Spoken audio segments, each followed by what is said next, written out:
I'm Sam Roberts of the New York Times, and welcome to the New York Times Close Up.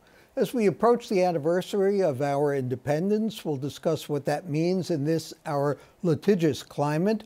We'll talk with Attorney Norman Siegel, who's been not only a student of the Constitution, he's been giving readings of it, as well as the Declaration of Independence, each July 4th for 49 years.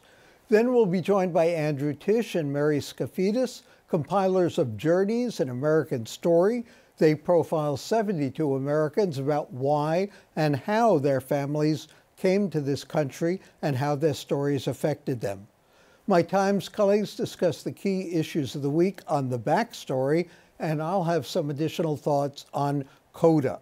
But first, Norman Siegel, the former executive director of the New York Civil Liberties Union.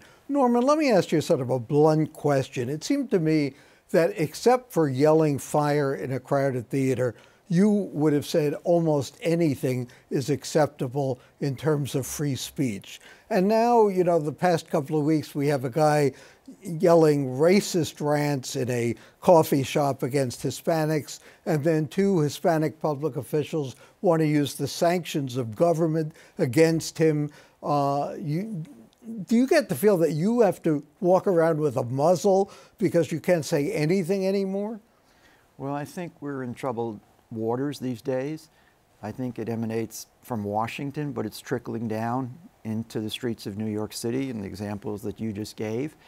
And then you see people not understanding what free speech is. For example, in the situation that you just mentioned, the two elected officials writing to the government to discipline someone, take his license away because of comments that were horrific, racist, wrong-minded.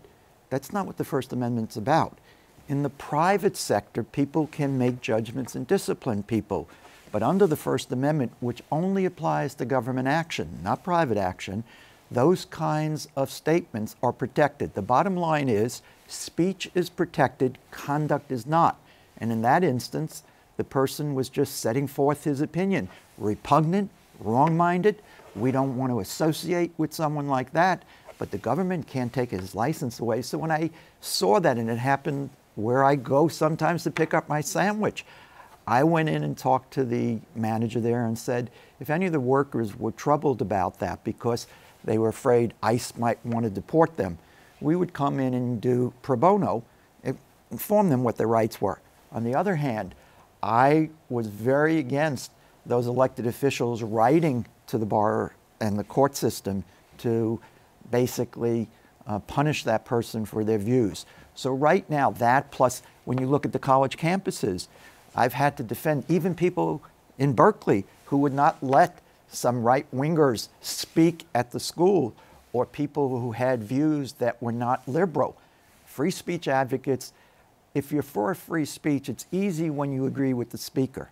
The real test I've always submitted is, do you allow the person to speak when you vehemently disagree with that? That's the real test. So what should people do when they want to protest? I mean, the First Amendment, in fact, guarantees the right to free speech. It also presumably guarantees the right to listen, to hear what the person is saying. So if you are really against a person and you think it's outrageous what the person is saying, what do? Do you stand up and turn your back? Do you walk out? What is the best form of protest in a case like that? I think the best form of protest is to stand up when there's a question period, and you ask your question and you take on the speaker.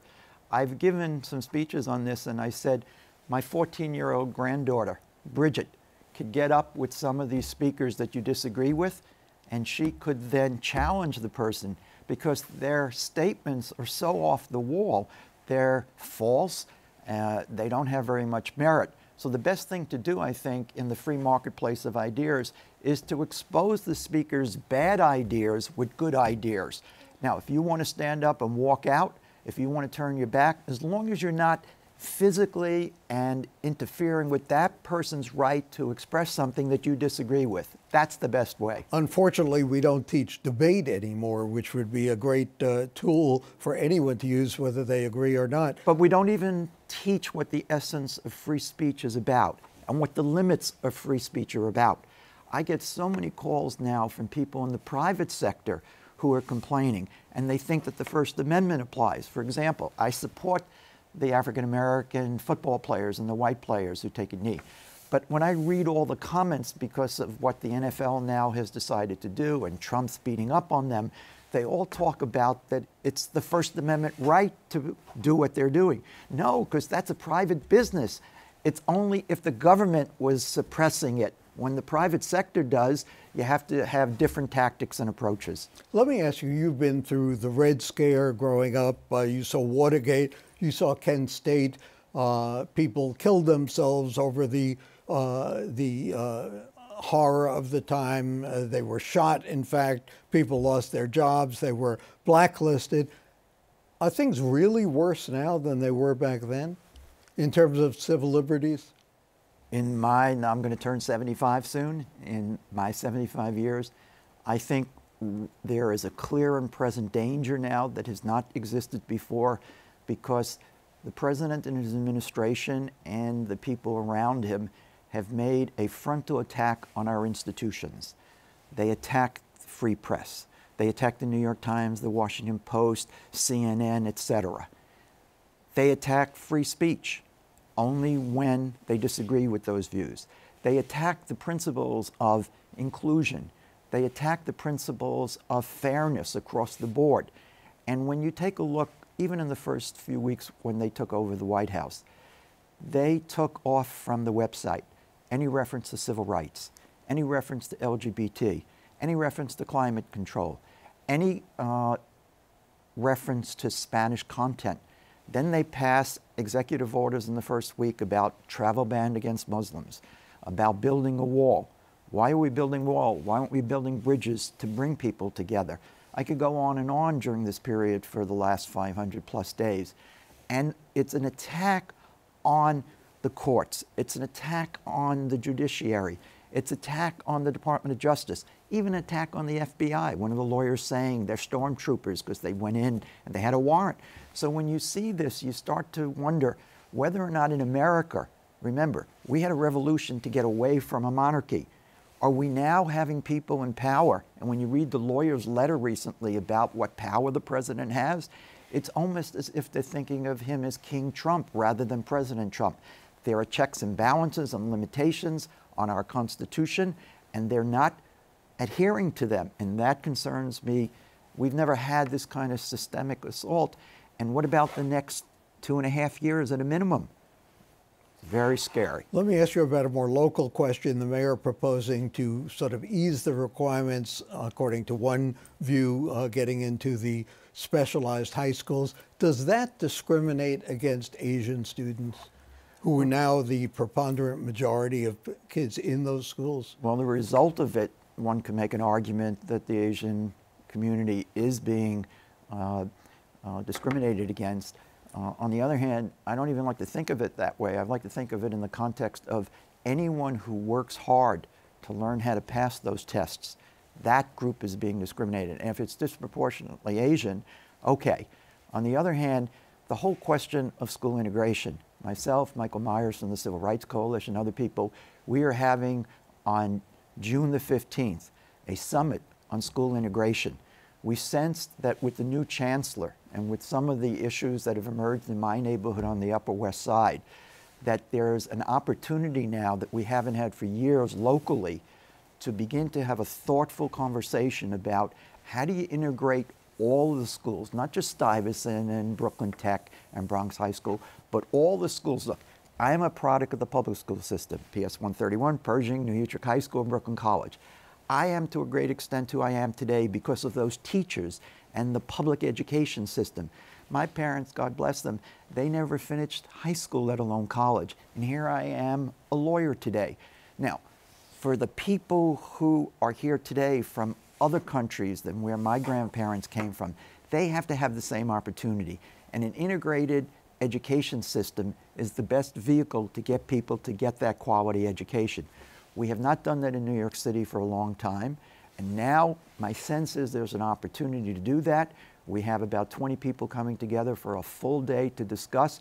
We have a law firm that's committed to perhaps bring litigation in the city of New York to not just deal with the school integration issue and diversity just with the elite schools, to take on the whole system. We don't even have to do it like in the Upper West Side. You don't even have to do busing. You have one junior high school here, 2 blocks away, and one school is primarily now white, and the other one's people of color. All you got to do is mix where the kids got to do. Let's do it. We'll invite you back to talk about that. You got it, Sam. Thanks. Always Norman a pleasure. Siegel, thank you for joining us. And coming up next, Andrew Tisch and Mary Skafidas on Journeys, an American Story.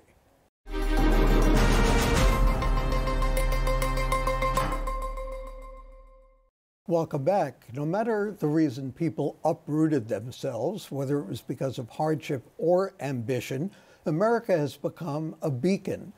Andrew Tisch and Mary Skafidas, co-compilers of Journeys, an American Story, has just been published by Rosetta Books. It tells us about 72 people who are Americans because their families strive for new lives. I reviewed it in the Times Metropolitan section, and it's a book that is a fascinating compilation of very inspiring stories from people, 72 of them, including the two of you. Let me ask you, Andrew, this is sort of a maybe silly question, but if you had a pool of people who weren't necessarily living people, if you could reach beyond that, who else would you have liked to get stories from? Well, of course, I would have loved to get the story from my grandfather, who was the principal part of our family story when he came over in 1904. But we found that everybody had an excellent story. So I wouldn't even want to start to think about who I would want to have, because everybody's got a good story. That's what's so interesting. I mean, you have people in the book, some of them famous, some of them ordinary, although the more I work as a journalist, the more I realize there are no ordinary people. But someone like Elaine Chao, who became the U.S. Transportation Secretary, you talk about, or she talks about, being in the 3rd grade in Queens, speaking virtually no English and trying to understand what Halloween is all about. Stories like that. Well, Elaine's story was particularly compelling because her parents were lovers, were sweethearts in high school in Shanghai, and her father joined the Merchant Marines, went out on a training cruise, and the communists took over. Her mother's family escaped to Formosa. The father was adrift in the South China Sea, not knowing where to go. They ended up back in Formosa, then which became Taiwan, and the two reunited, got married, had 6 daughters, the second or third of which was Elaine, and then the father came over and went to get a PhD in California and brought the family over. But Elaine spoke no English when she got here, and so she would write everything down from the back of the classroom because she couldn't understand what was said, and she and her father would translate what was said in the classroom every night, and that's how she learned to speak English. Pretty amazing when we complain that the cable box doesn't work or something like that, how people went through much bigger hardships by comparison. Mary, tell us about your parents, your aunt, too. My parents came here in the 70s, in the early 70s, and my aunt... They came from? They came from Greece. And my aunt followed them, but she was undocumented at the time. And she lived here for about 15 years or so until Ronald Reagan allowed undocumented immigrants to become documented during his presidency. But she lived in fear for 15 years, working, just keeping her head down, saving a lot of money, and still trying to take part of the opportunity that America afforded her. The opportunity America afforded her, except for blacks who came as slaves, everyone pretty much came voluntarily. And yet almost everyone sort of slammed the door behind them. 100 years ago, we had the Anti-Immigration Act. Are we really a country that has welcomed immigrants, or is that a myth? Well, we have a long and inglorious history of building barricades, but we have a long and even better history of then opening doors. And everyone has come in and started at the bottom rung and worked their way up. And lived out the American dream. The opportunities that have been created have been legendary for so many groups. And it comes in waves. It comes in waves, and of course, being a little bit afraid of the new or the different, I think, is just very much human nature. Did you find any discrimination growing up in the city? You know, I grew up in a very Greek American neighborhood. Very insular. My parents didn't speak English, and so they kind of kept to their own kind. And so it's a hard question to answer. I think most people, you know, try to find pockets where they fit in. But there was also a lot of help in that community. So I think maybe, but not because of that very particular Andrew, there's 72 stories, individual, personal stories in this book. Is there a thread that ties all of them together, do you think? I think everyone came here for an opportunity for something better. They may have been fleeing, they may have been coming here for opportunity, they may have been coming here for love, but everybody was coming over here because they sensed that there was a better opportunity here. The old rumor the streets were paved with gold. The streets weren't paved with gold, but there was an opportunity to get gold if you were smart enough, if you were lucky enough, if you caught the breaks. You talk about the city culturally, ethnically, racially being a mosaic, but you say there's one added element to that mosaic. Well, I think what we talk about is that we're not a melting pot. We are a glorious mosaic, stones of many different colors. But the most important part of any mosaic is the grout, the glue and sand that keeps it together. And without the grout, a mosaic is just a pile of stones. And that's the way we look at America, that we have a way of joining ourselves together in a way that is unlike anywhere else in the world. The book is called Journeys, An American Story. Andrew Tisch and Mary Skafidas, the co-compilers, and it's just been published by Rosetta Books. Coming up, the backstory.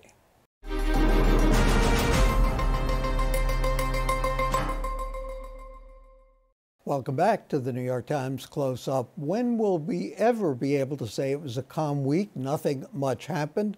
Not this week. President Trump declared that he could pardon himself if need be, but he wouldn't have to since he did nothing wrong. The primaries provided some blueprints for the midterm congressional elections. Mayor de Blasio facing pushback in Albany on his plan to ease the requirements for the most coveted high schools.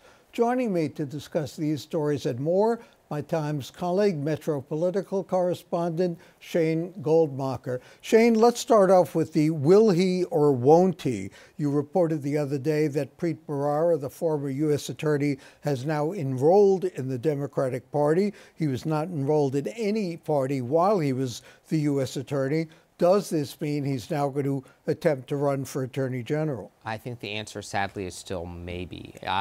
This is a sort of interesting, just registering to vote, not normally a news story. But in this case, it is because it's the timing. Just this week, the signature gathering period began to qualify for the ballot as a Democrat, and he had to register before he could potentially do that. Look, there have been a lot of speculation about Preet over the years in terms of what offices he'll run for. Really, nothing is laid out quite as cleanly as a good opportunity for him as this Attorney General's race. It's a short timeline. Right now, it's already a 4-person crowded field. He could raise money online, small donors, after becoming this sort of anti-Trump figure. I think if he doesn't jump into this race, he's probably never running for public office in New York. And your guess is what, if I can ask? I mean, at this moment, I don't see him making the broad signals of getting into the race. But look, the idea that he registered to vote exactly as a Democrat, exactly at this moment, suggests he's continuing to think about it. Certainly, people around him are talking to him about it, and he's listening to these conversations, and he wants the job. He doesn't like the idea, according to people close to him, of asking people for money, and that's a big holdup for him. That's a good reason not to run, for sure. What does the governor think of this? Does he want Preet Bharara crawling up his back? I think it's safe to say that Preet Bharara is not Andrew Cuomo's pick for Attorney General, and if he's made a pick, in fact, in Tisch James. But separate from Tisch James, I think he probably feels more strongly to not have Preet in that job with all the powers of the Attorney Generalship to investigate things. Andrew Cuomo knows that power well, right? He used that power against Eliot Spitzer when Spitzer was governor. He absolutely doesn't want to see a guy who has already sent one of his top aides to prison with those kinds of powers. With all due respect for Tisch James, how could the governor not come out and say, now that Preet Bharara is running, I endorse him? This is sort of a rhetorical question, I admit. Yeah, I mean, I think he doesn't like him, right? I mean, this is a guy who went after him for a long time. But this is a complicated race. You have Tisch James with a New York City base, would be the first African-American woman in that ever hold a statewide office. Sean Patrick Maloney just got into the race this week as well. He's an first openly gay congressman in New York history. He's running a woman named Leisha Eve, who's up from the Buffalo region, sort of a scion of a powerful Democratic family in the black community of Buffalo. And then Zephyr Teachout, who's sort of have an activist following, having run against Andrew Cuomo 4 years ago. Where this race splits up is anywhere to be seen, even before Preet potentially gets in. And if he does, certainly there's going to be a lot more attention on it. Shane, you covered the start of Bill Clinton's book tour the other night. It was at the Times Center. How did the audience react to him? I think the audience in the room and the audience in the broader country were two very different things. In the room, look, he's still a hero for many liberal voters. There was a lot of cheering for him when he came on stage. He got a standing ovation before he spoke. But the questions he got that night and the questions he got on Monday on the Today Show were about Monica Lewinsky and whether he looks back at it differently in this new Me Too era. This is a whole different climate. It's a whole different climate, and whether he'd apologize to her personally. He's never spoken to her, he said, and he didn't say he wanted to. He was sort of flippant about it at the event that I was at. Look, he looks like a rusty politician, right? He doesn't have a quick answer for these complicated questions. Which he used to do. Which he used to do. He could bite that lower lip and know how to just look in the camera and tell you the right thing. And you would believe it. I mean, almost. I mean, two times elected president's a pretty good example of how much people believed it and how popular he was after the fact, right? He didn't leave office in horrible straits in terms of his popularity, even though he'd been impeached. For a president who was impeached, yeah. Exactly. But you know, I thought one of the more interesting things, he was asked about impeachment, right? He was asked about President Trump and whether he should be impeached, and he was basically said, "Look, I like what Mueller's doing. We need to defend the Mueller case." He definitely had some unkind words for the Green Party candidate from 2016, who I think the exact phrase was along the lines of was the preferred alternative of the Russians. Mm-hmm. Interesting. Give us your take on the congressional primaries this past week. What does that point to in terms of November? I mean, I think it points in general in favor of the Democrats' direction. Closer to home here in New Jersey, it didn't get as much attention nationwide. These races are very important races for the party. They need 24 seats, Democrats do, to take the House. They could pick up basically every seat that Republicans hold in New Jersey. Now, that's not the most likely outcome, but up to 4 seats in New Jersey. California gets a lot of attention. The Democrats avoided getting locked out because of California's unique top 2 system. Top 2 finishers move on to the November election, whether they're Democrats or Republicans. They got a Democrat in every key race. So they're looking good out there, and the energy is clearly on the Democratic side. I will say another figure, though, that would make me nervous if I were a Democratic operative, 3.8%. That unemployment rate in this country is at historic lows. This talk of a giant blue wave of anger building against President Trump, that might happen, but if everybody's, you know, at work and happy on that Tuesday in November, are they really going to go vote to upend the system? And if the market goes up, yeah, as well. Thanks to Shane Goldmacher for joining us, and some additional thoughts next in Coda.